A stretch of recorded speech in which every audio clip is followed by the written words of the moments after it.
Mike talked to us the other day about the committee approach. What's the challenge of a committee as opposed to having one lead guy? I wouldn't say it's a challenge. I think it's exciting. I think part of our process now is figuring out what all these guys do well. It's nothing that's new to the league. I mean, we led the league in rushing in New York back in 2008, I think, and we had 3 guys that were carrying the ball. But again, we've got some new pieces. You know, the guys here have been around Zeke probably more than I have.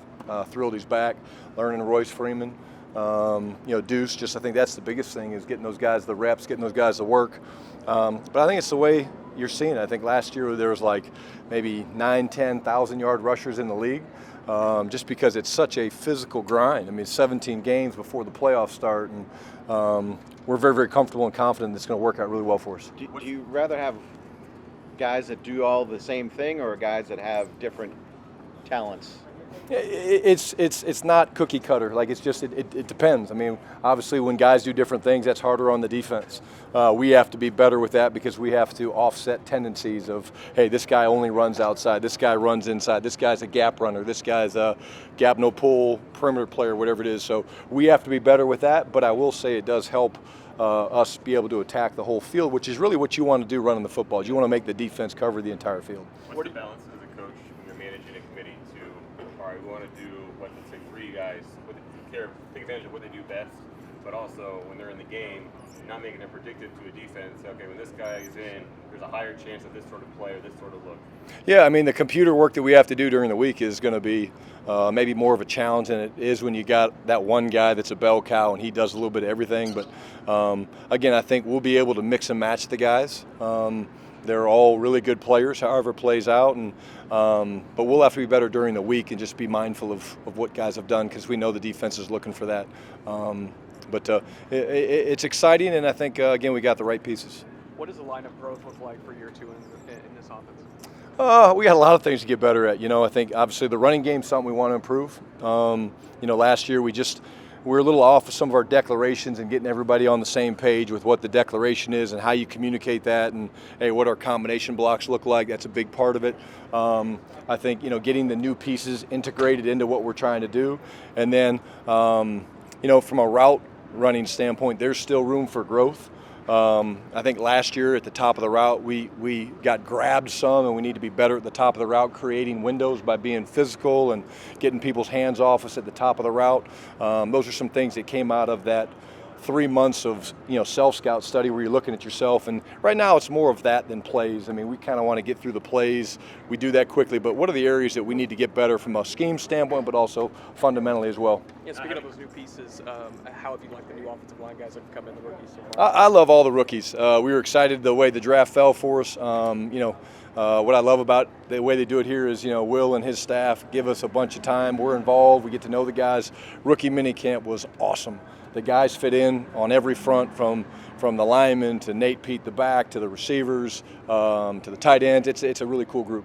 Not having CeeDee here, does that matter at this stage in the offseason? And if not, at what point will it? It doesn't matter right now. Again, CeeDee's a pro. He's going to know what to do. Again, I know Dak and the guys have some communication with him, but we know he's taking care of business, and when he gets back here, we'll certainly be able to find ways to get him the ball. How do you look at this offensive line with the young guys coming in and, the expectations that they have with some big shoes to fill, especially Tyler? Yeah, again, I think, it's early, right? So there's always going to be expectations, whether you are a backup, you're a starter, whether you play for the Cowboys or someone else, there's always going to be expectations. We didn't bring anybody in here that we didn't think could not handle those expectations. And it's our job to get them right now at this point mentally ready to go. We're in phase 2, which we kind of call scheme and skill development. They're learning the plays. They're also learning some of the fundamentals. And then as we get into OTAs, then that's more of the true performance based, and it leads up into training camp. So I'm so sorry. But we got a ton of time, and those guys are here for the right reasons because we love their makeup, and we know that they can help us win football games. What have you thought of Cooper Beebe and Tyler Guyton? Both are at new positions than they lined up at in college. Yeah, you wouldn't have known. I mean, honestly, I think that's one of the first things that you look for is you're like, oh man, hey, we got this guy playing a new position, and do they look out of touch or out of sorts? And they didn't at all. They looked very, very comfortable. I mean, the quickness of Guyton, the ability to kick set and slide and get his hands up. And then I will say Cooper Beebe from a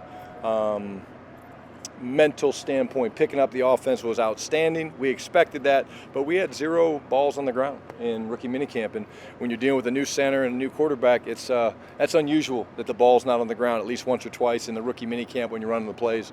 And so I think both those guys, hopefully we found their best positions.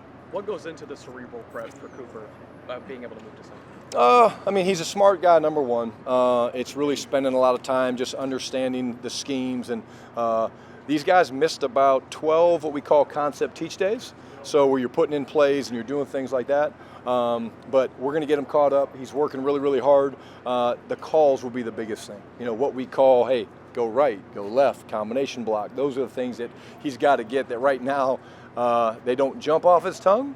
They come out pretty quick, but in the next couple weeks, they'll jump off his tongue. Are you at the point in your career where going to Cleveland is just another trip to Cleveland, or is going there week 1, is that something pretty fun? No, I mean, yeah, they're a great defense. Obviously, I've gone against Jim Schwartz a ton.